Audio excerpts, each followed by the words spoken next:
আরে তোমাকে তো গিফটটাই দেওয়া হয়নি। গিফট আবার কিসের?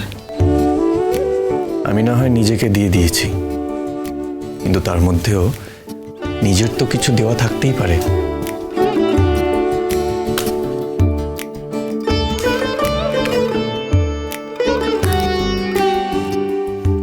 দেখি।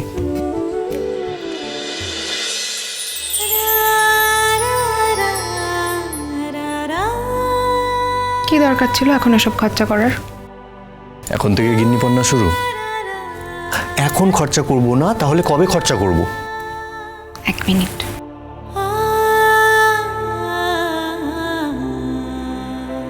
এবার আমি একটু হাতটা দেখি। হাত দেখি।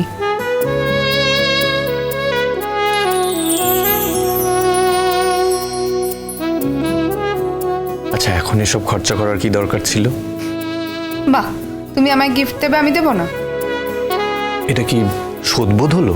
না, শোধবোধ হলো না, সমতা রক্ষা করা হলো। ওরে বাবা, সারা জীবন যেন এই সমতাটাই বজায় রাখতে পারি। ওকে ম্যাডাম, তাই হবে। কি হলো এটা? বুঝতে পারছো না কি হলো? না। তাহলে বোঝো।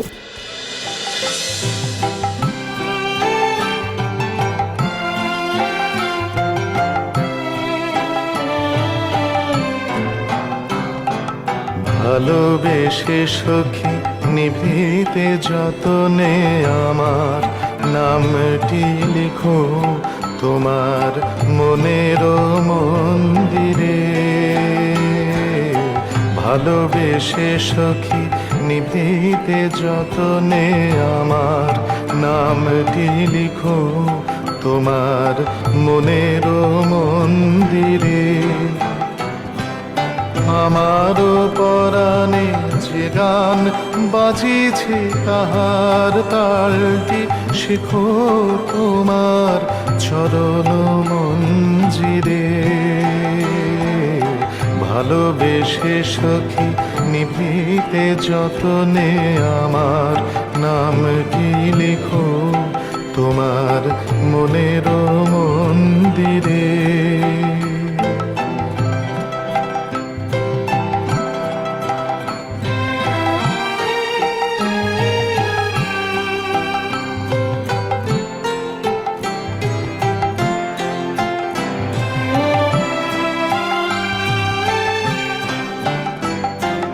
ধরিয়া রাখিও সোহাগে আদরে আমার মুখর পাখি তোমার প্রাসাদ প্রাঙ্গণে।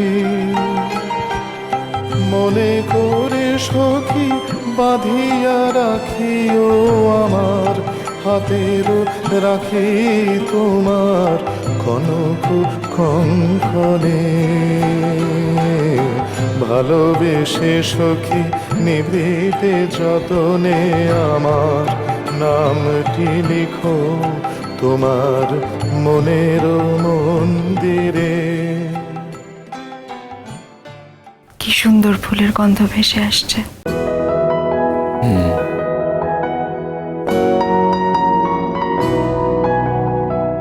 আজ আমরা একে অপরকে একটা প্রমিস করব। আমি তোমাকে আর কোনোদিনও ভুল বুঝবো না, আর তুমিও কিন্তু আমাকে আর কোনোদিনও ভুল বুঝবে না। আমি তোমাকে ছেড়ে কোনোদিনও কোথাও যাব না মিঠি, কিন্তু তুমিও কিন্তু আমাকে ছেড়ে কোনোদিনও কোথাও যাবে না মিঠি। প্রমিস। আমি আবার কোথায় যাব? এই যে তুমি বাপের বাড়ি চলে যাবে 7-10 দিনের জন্য, ওসব কিন্তু হবে না, আগেই বলে দিচ্ছি। সে আবার কি কথা? আমি মায়ের কাছে গিয়ে থাকবো না? এসব আমি মানতে পারবো না। তাহলে আমিও থাকবো তোমার সাথে গিয়ে ওখানে। তখন সবাই কি বলবে জানো তো? সবাই বলবে নির্লজ্জ বেহায়া জামাই। বলু, আমার তাতে কিচ্ছু এসে যায় না, সেটা আমার কাছে চন্দনের সুবাসের মতো।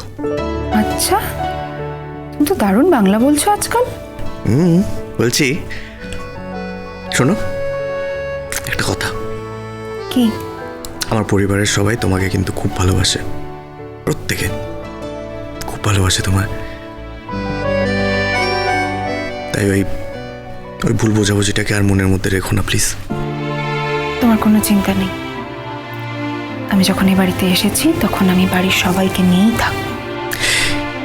আমার মামাটা যেন বাইরে থাকে। এই সময় টিকিট পাইনি, নাহলে ঠিক আসতো। তাই নাকি? মামাটা না একটু কিন্তু খুব মজার, ভীষণ মজার মানুষ। তুমি দেখবে তোমার খুব ভালো লাগবে। আর যখন আমাদের বাড়িতে আসে বেশ কয়েকদিন থেকে যায়। হ্যাঁ, তুমি তো আমাকে গল্প করেছো অনেকবার ওনার কথা। মিঠি, আমার ফ্যামিলি কিন্তু ভীষণ পজিটিভ, সবাই খুব পজিটিভ। দেখো, তুমি তো মা বাবার সাথে আগেও কথা বলেছো, চেনো ওনাদেরকে, জানো ওনারা কিরকম। ওনারা ভীষণ অ্যাডভান্সড। তাই যে ভুল বোঝাবুঝিটা হয়ে গেছে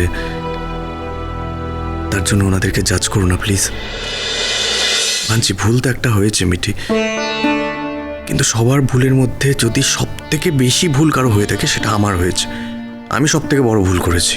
আচ্ছা, বারবার ঘুরিয়ে ফিরিয়ে সেই ভুলের কথাটা কেন বলছো তুমি?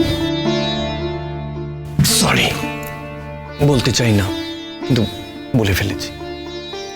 তুমি কদিন ছুটি নিয়েছো? তুমি আগে বলো, তুমি কদিন ছুটি নিয়েছো? প্রশ্নের উত্তরে প্রশ্ন বলো না তুমি। আরে আমার তো ছুটির অবস্থা খুব খারাপ। আমার তো নতুন চাকরি, ছুটি তো আমাকে দিতেই চাইছিল না। তবু এই তো অষ্টমঙ্গলা থেকে এসেই আমি জয়েন করে যাব। আমিও তাই করব, অষ্টমঙ্গলা থেকে ফিরে এসে জয়েন করে নেব। তোমার আবার অষ্টমঙ্গলা থেকে এসেই জয়েন করার কি আছে? তুমি তো ওখান থেকে হসপিটালে যেতে পারো। এক্স্যাক্টলি, তুমিও তো ঠিক একই জিনিস করতে পারতে। একটা বিয়েতে না মেয়েদের ওপর অনেক বেশি ধকল যায়। শোনো, একটা বিয়েতে না ছেলেদের উপর অনেক বেশি ধকল যায়, মেয়েদের থেকেও বেশি। এই যে এই বিয়েটা হলো, এই বিয়ের মধ্যে যে আমার উপর দিয়ে কতটা ধকল গেছে তোমার কোনো ধারণা নেই। হ্যাঁ, আর সব থেকে বড় ধকল মানসিক ধকল, কষ্ট আমার উপর দিয়ে যে কি গেছে আমিই জানি। শেষ পর্যন্ত যে তুমি রাজি হয়েছো বিয়ের জন্য, এটাই আমার সৌভাগ্য। ফিরে আসবে কিনা আমার কাছে এই টানাপোড়েনের মধ্যেই ছিলাম আমি। আচ্ছা ঠিক আছে, হয়েছে। হ্যাঁ হ্যাঁ, হয়েছে, কমপ্লিট হয়ে গেছে। এই বিষয়টা নিয়ে আর কোনো কথা হবে না আমাদের মধ্যে। অষ্টমঙ্গলার পর আমরা দুজনেই কিন্তু চাকরিতে জয়েন করছি। সে তো ঠিক আছে, এটা একটু ওইদিকে করো তো।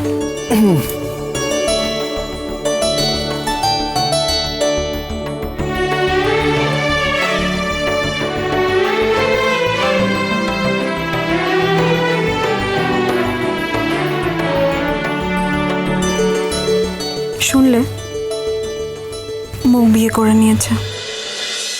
আমার মনটা না খুব খারাপ। আমিও নোটিস করেছি, সত্যি আজকে ওনার মনটা খারাপ ছিল। আজ পর্যন্ত ওনাকে কিন্তু এতটা আপসেট কখনো দেখিনি। সত্যি তো বলো, একটা মাত্র মেয়ে, সে যদি না জানিয়ে বিয়ে করে নেয় তাহলে তো খারাপ লাগবেই, তাই না? একবার জানাতেই পারতো বাড়িতে। দেখো, এটা এটা ব্যক্তিগত ব্যাপার, সবার অধিকার আছে নিজের লাইফ সেটেল করে নেওয়ার। ও তাই করেছে, আর আমি কিন্তু অনেস্টলি এর মধ্যে কোনো দোষ দেখছি না ওর। তবে হ্যাঁ, এই কথাও ঠিক যে ও গোপন করতে গেল কেন এই ব্যাপারটা।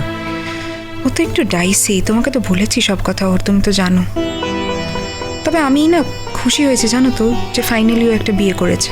আমি এটুকুই চাই যে ও খুব ভালো থাক। তবে কি বলো তো, মামুর তো একমাত্র মেয়ে, মামু ওর বাবা। এই জন্য ঘটনাটায় সত্যিই মামু ভীষণ কষ্ট পেয়েছে। হ্যাঁ, হয়তো ওর আচার আচরণে মামু অনেক সময় রিয়্যাক্ট করেছে, ওকে বকাঝকা করেছে, ঠিক কথাই, কিন্তু তার মানে তো এটা নয় যে মামু ওকে ভালোবাসতো না। ওকে তো মামু খুবই ভালোবাসে, এখনো বাসে, তাই কষ্টও পেয়েছে। আর এখন না মামু আমার মধ্যে মৌকে খুঁজে পেতে চাইছে। সেই জন্যই ওরম করে বলল তোর বাড়িতে যখন তখন আসবো। মামু তো এরকম টাইপেরই নয়, মামু তো কত ব্যস্ত মানুষ, মামুকে তো কত জায়গায় পাওয়াই যায় না, ডেকেও পাওয়া যায় না। তুমি পারবে মিঠি, একমাত্র তুমিই পারবে। তোমার মামুর কষ্ট একটু হলেও তুমি ভোলাতে পারবে।